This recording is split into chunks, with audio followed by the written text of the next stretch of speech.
In this episode, we talk about US President Donald Trump and his new administration. We also talk about Saif Ali Khan being discharged from the hospital post his recovery. But first, we talk about the Arjikar rape and murder case verdict. Hi, I am Niharika Nanda, and you are listening to Three Things, the Indian Express news show. The brutal rape and murder of a female junior doctor at Kolkata's Arjikar Medical College and Hospital had left the entire country shocked and enraged. On August 9, this trainee doctor was 31-year-old. She was on duty in chest medicine department of one of the busiest hospital in North Kolkata, Arjikar Hospital. And she has been on duty for 36 hours and she was found to be raped and murdered during her duty. That's the Indian Express's Sweety Kumari. Post this incident, massive protests broke out in Kolkata and across the country, and members of the medical fraternity demanded justice for the victim and a safe working environment. The CBI, post its investigation into the case, accused a civic volunteer named Sanjoy Roy of brutally raping and killing the junior doctor. On 18th January, Sanjoy Roy was declared guilty by a court in Kolkata's Sealdah, and on Monday he was sentenced to life imprisonment until his last breath. To learn more about the verdict, Sanjoy Roy, and how the decision of the court was received, we have the Indian Express's Sweety Kumari joining us. Sweety, tell us what the court said upon giving its judgment regarding the conviction of Sanjoy Roy. So Kolkata court on Tuesday sentenced life imprisonment to convict Sanjoy Roy in Arjikar case. And during the announcement of quantum of punishment, because he was found guilty, the court had announced him guilty on Saturday itself. And everybody was waiting for the court to announce quantum of punishment. During that, the court, on the basis of the evidences that were produced in the court and on the basis of the arguments, CBI had though argued that it was rarest of rare case and that it classifies into a apt case for death sentence. Court examined the evidences and everything and felt that it doesn't fall under the category of rarest of rare case, and instead of the death penalty, Sanjoy Roy was given life imprisonment. Roy was convicted under section of BNS, rape 64 and 66, which says, when you have committed any injuries that lead to death and murder. So under these sections, Sanjoy Roy has been convicted. We were speaking to some of the junior doctors and the court imposed 17 lakh fine, which the state has to pay to the victim's family. The victim's father, who was present in the court, said that I'm not accepting the compensation. To which the judge, being sympathetic to the family of the victim, said that no death can be compensated with money, but this is something that the state should pay you because your daughter was on duty and she was working. So for the security of your daughter, the state is obliged to pay you that amount. Right. And can you tell us about Sanjoy Roy, the man who has been convicted in the case? So Sanjoy Roy is a civic volunteer, and in CCTV footage post the incident, police found him entering and exiting the hospital emergency department. And during his initial interrogation, he could not come up with a proper response to the reason of his visit in the hospital. And then, in due course of investigation, police found a lot of documents, lot of evidences against him. His family stays in Sambhunath Pandit Lane in Kolkata itself, and he has been a civic volunteer for quite a few years. And he used to stay in police quarters also. The important point is during investigation of the case, there was a lot of lie detection test on him, and CBI also conducted profiling of Roy, and they found him to be a pervert and someone who was very addicted to pornography. During investigation of the case, CBI officials had even said that he had animal-like instinct, and during investigation and during lie detection test also, he had shown no sign of remorse. He was narrating the incident like something that was not bothering him, or he had strangulated, smothered, raped, and this 31-year-old doctor had multiple injuries, internal, external injuries on her body. And despite that, Roy, during his interrogation sessions, never showed a sign of remorse. In fact, during the court hearing, when judge asked him when to say something before the court, and if he wanted to say something, Roy had said that he was being framed and that he had no involvement in the crime. And when the judge said that he was found guilty and who all were there in his family, and if he wanted to say something on that, Roy had clearly said that his family never visited him in the jail, even once. So, Sweetie, how did the court reach this decision? So basically, there have been almost 66 in-camera trials, and about 120 witnesses have been examined in this case. And court has, relied mainly upon the forensic samples, forensic results, and circumstantial evidence, based on which the court announced a verdict and sentenced him to life imprisonment. When we talk about forensic samples, I would like to specifically tell that the saliva and the DNA samples collected from the victim's body completely matched to Roy's, and hence it was proven that Roy was definitely involved and he was there on spot and he was found guilty in the case. And also there have been several witnesses who were examined, and CCTV footages and saliva, DNA samples, everything indicated that Roy was the one. Right. And what kind of a reaction was received from the doctors and the junior doctors who have been protesting?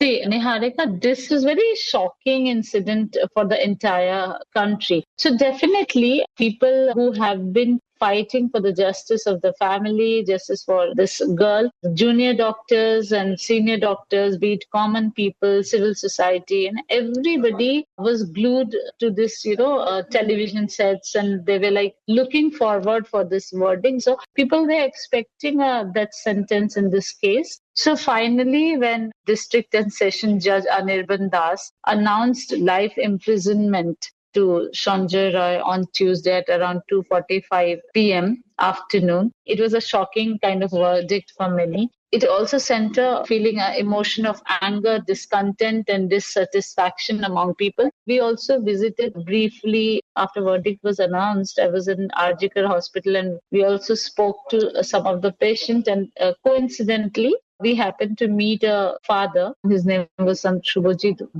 and he was telling Indian Express that on August 9, he was in the hospital, RGKar Hospital, because his wife had delivered their first daughter, and it was the release date. So he was, busy with the discharge certificate and all, and then he saw suddenly, huge number of media people, police coming to the campus and, hospital premises, and then he came to know that a young doctor was raped and murdered in the same hospital. For last 5 months, his daughter happened to be not well. So coincidentally, when the court was about to, announce the verdict, he was in the hospital, and his daughter, who was 5-month-old, was admitted in chest medicine department. So he was a normal patient, and then during normal conversation, he said that my daughter is just 5-month-old and I'm doing everything to save her life. Imagine about a father who raised their only daughter, made her a doctor, and ultimately they have been, going through all this pain. So this father had tears in his eyes, and he said that, what do you expect? If not death penalty, then what? So I just quoted his emotions here only because this was not the only one who had this feeling. We spoke to thousands of people, and everyone was expecting a death penalty. But Sweetie, what kind of reservations do they have regarding the judgment? They specifically had issues with court not classifying this case into rarest of rare category. As far as tampering of evidence is concerned, yes, junior doctors or civil society or many have raised question on how, when the tampering of evidence was one of the crucial point in this case. And in fact, CBI also arrested Sandeep Ghosh, former principal of RGKar Hospital and officer in charge of Tala Police Station, for tampering of evidence, then how these two were released on bail and they are out on bail. So definitely there's a sense of anger, and people are feeling, junior doctors are feeling that the investigation due to tampering of evidence, and there have been a lot of gaps in the investigation, and CBI could not reveal anything extra other than what Kolkata police had already done. And the court has also imposed 50,000 rupees as fine from Sanjay Roy to victim's family. But one of the doctor friend we spoke to was telling that she was earning about 50K per month. So, there is a sense of dissatisfaction. People are hurt, people are emotional, and all that we want is that the justice should be served. That's what they were saying. And whoever was involved directly, indirectly, whether it was tampering of evidence, whether it was, trying to underplay the case. So everyone who is directly or indirectly involved in the case should be punished. And that is the one thing that junior doctors have been saying from day one. हम लोग जो अपेक्षा रख रहे हैं court पे दो तरह का, एक तो है जो कल्प्रिट जिसको फाइनली मतलब कन्फर्म पाया गया है, एक को जो संजय राय है, उनका मैक्सिमम पनिशमेंट जो होता है लॉ का वो हो, पहला है। दूसरा है बाकी हम लोगों को जो सोच है और रेस्पेक्टिव जो एविडेंस है, जैसे आपका सेंट्रल फॉरेंसिक लेबोरेटरी का रिपोर्ट हो, सीसीटीवी का जो एम्बिग्यूटी हो, आपका फिंगरप्रिंट अपना डीएनए रिपोर्ट का जो हो, तो उसी सब मिला के हम लोगों को लगता है कि और कोई है जो लोग अभी भी बाहर घूम रहा है। तो कोर्ट का वर्डिक्ट उसके ऊपर तो हो, मैक्सिमम सजा तो होना चाहिए, लेकिन ऐसा भी स्पेस रहना चाहिए कि दूसरा और लोग है जिन लोगों को ढूंढना चाहिए।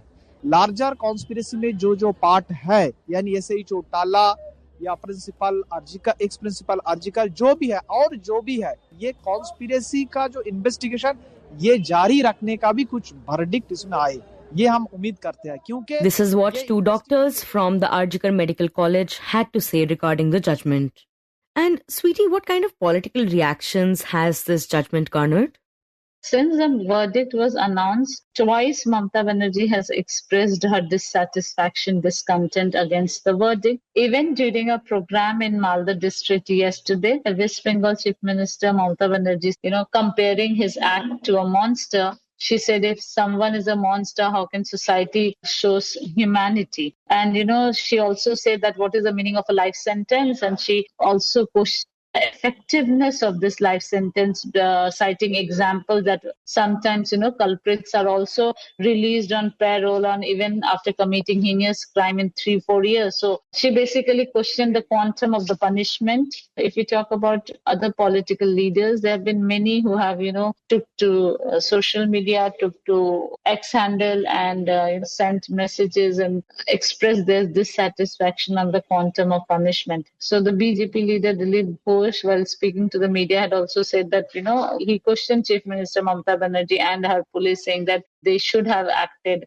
on the very first day. And he also expressed his doubt that there are many people involved in this case and not only Sanjay Roy. So there have been mixed kind of reaction, but overall this verdict has sent a dissatisfaction, discontent among people. Right, and the Indian Express also had a conversation with the convict's family. So what was their reaction? So Sanjay Roy was not a very gentleman kind of a person. He had a bad image also. He was married twice or thrice, and in 2 or 3 occasions, his wife had even filed a domestic violence case against him. And in last 4 or 5 months, not even once his family went and visited him in the lockup. So when Express spoke to his family, his mother and to his 2 elder sisters, they all said that they were looking forward for the case because they wanted that the victim's family should get the justice. And they did not show any emotion towards Sanjay Roy. And instead of that, in fact, Sanjay Roy's mother, while speaking to Indian Express, said that she has 3 daughters.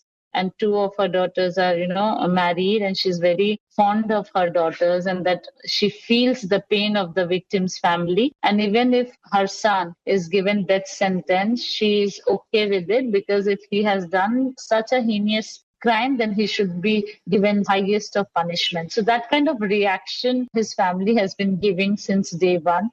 But Sweetie, while we do see that the culprit is being punished, even though the punishment has garnered a lot of disappointment, but does punishment guarantee safety of female doctors and women as a whole? See, one case or one punishment cannot guarantee overall safety of female doctors or women, so to say. Doctors in medical college and hospital across the state who have been seeking justice since this incident happened, on several occasions they have raised several safety gaps in their workplaces.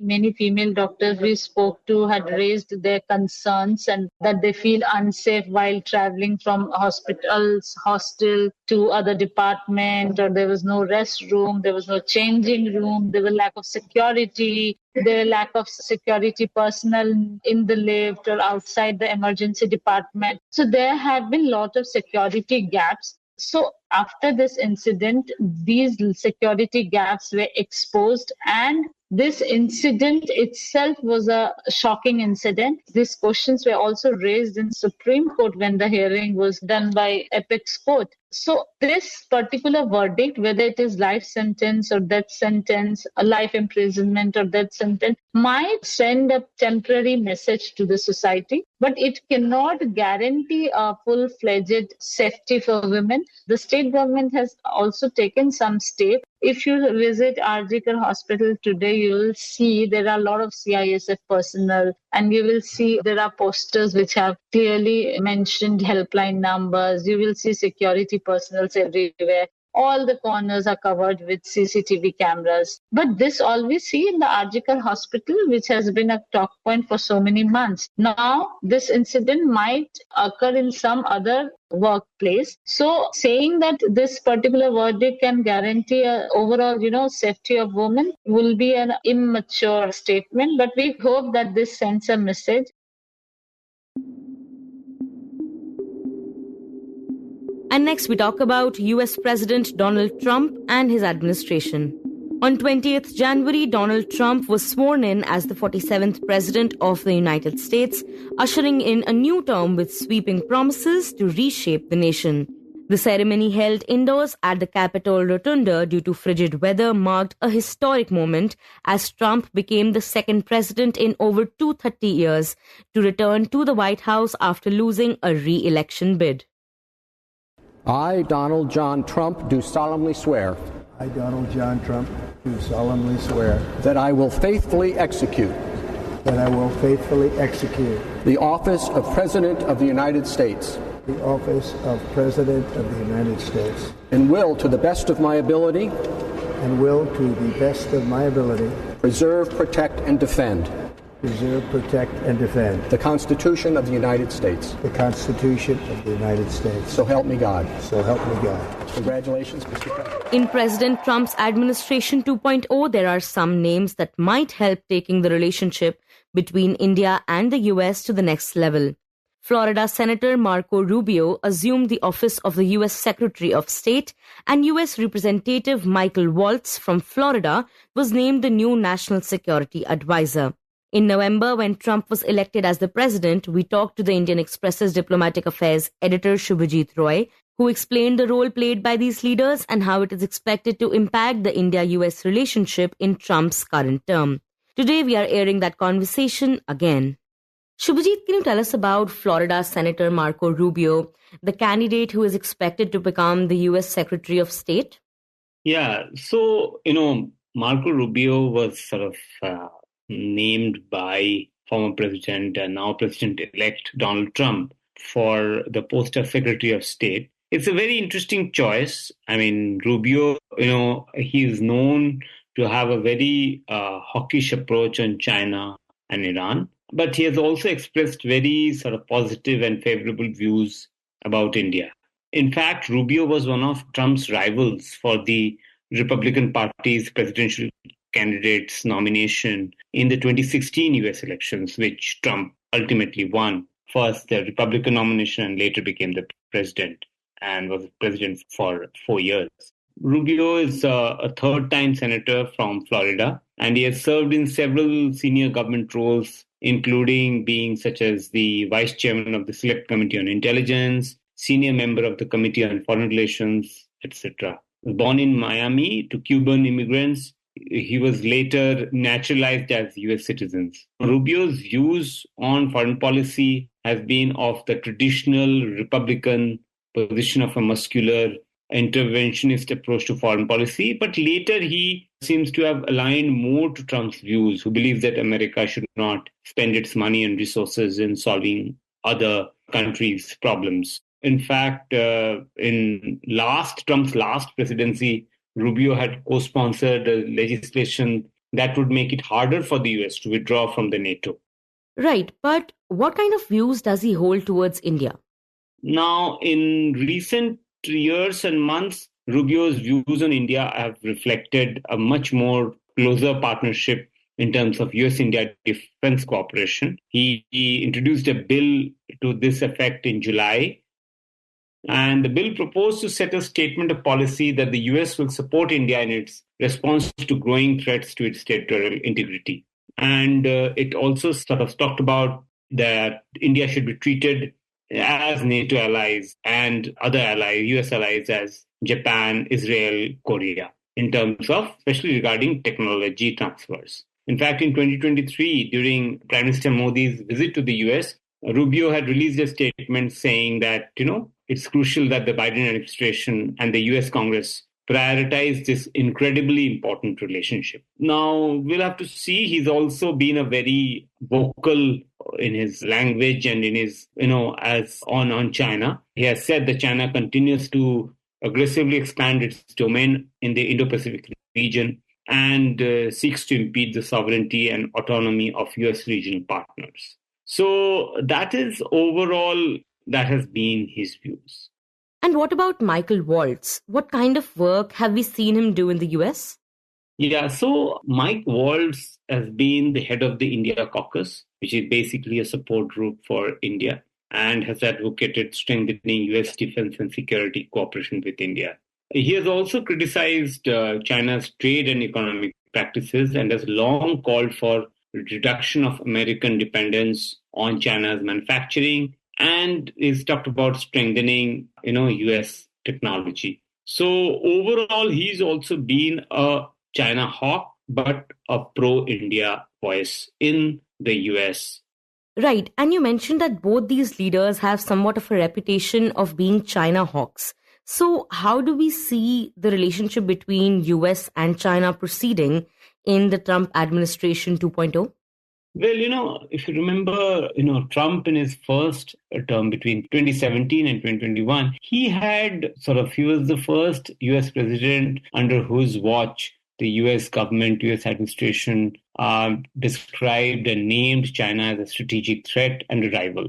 And so he revived the Quad grouping, which is a coalition of like-minded countries, US, India, Japan, and Australia, to take on China's aggressive behavior in the Indo-Pacific region. And that has been Trump's approach towards China. In fact, this time also in his presidential campaign, he has talked about, imposing tariffs, 10% across the board tariff, plus additional tariffs on Chinese products to US. So he has been seen a very strong, aggressive against China.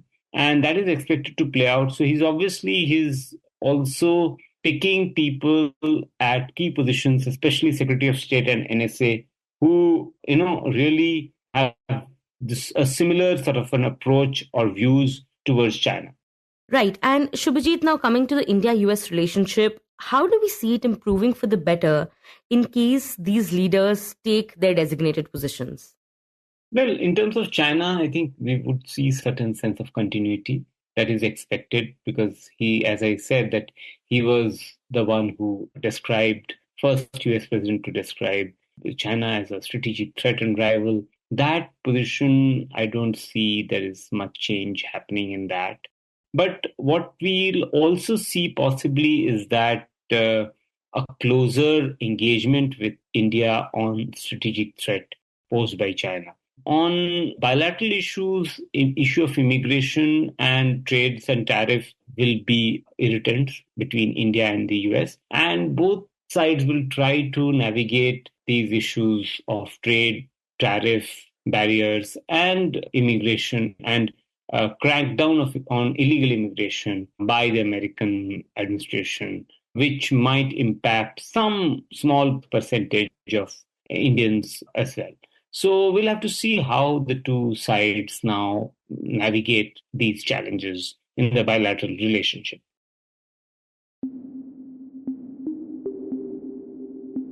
And in the end, we talk about Bollywood actor Saif Ali Khan being discharged from Mumbai's Lilavati hospital post the knife attack at his Bandra residence on 16th January. Yesterday, the actor was discharged from the hospital and was seen reaching his house. Earlier in the day, Kareena Kapoor Khan and daughter Sara Ali Khan were seen reaching the hospital. Saif was injured during an alleged robbery attempt when an intruder broke into his home. He sustained multiple stab wounds, including a significant injury to his thoracic spine, which required surgery to remove knife fragments. He underwent 2 critical procedures, neurosurgery and plastic surgery. Saif was allegedly attacked by Mohammad Shariful Islam Shehzad, whom police have identified as a Bangladeshi national living in India without valid identity documents. To conceal his identity, Shehzad had reportedly adopted the name Vijay Das. According to the police, the accused has confessed to the crime. He was produced in a Bandra court on Sunday and was remanded to 5 days of police custody for further interrogation. Sources confirmed to the Indian Express that fingerprints lifted from the crime scene match those of the accused. Investigators discovered Shehzad's fingerprints on the bathroom window he used to enter and exit the house, the duct shaft, and the ladder he utilized to climb into the building. You were listening to 3 Things by the Indian Express. Today's show was edited and mixed by Suresh Pawar and produced by me, Niharika Nanda. If you like the show, then do subscribe to us wherever you get your podcasts. You can also recommend the show to someone you think will like it. Share it with a friend or someone in your family. It's the best way for people to get to know about us. You can also tweet us at Express Audio and write to us at podcasts@indianexpress.com.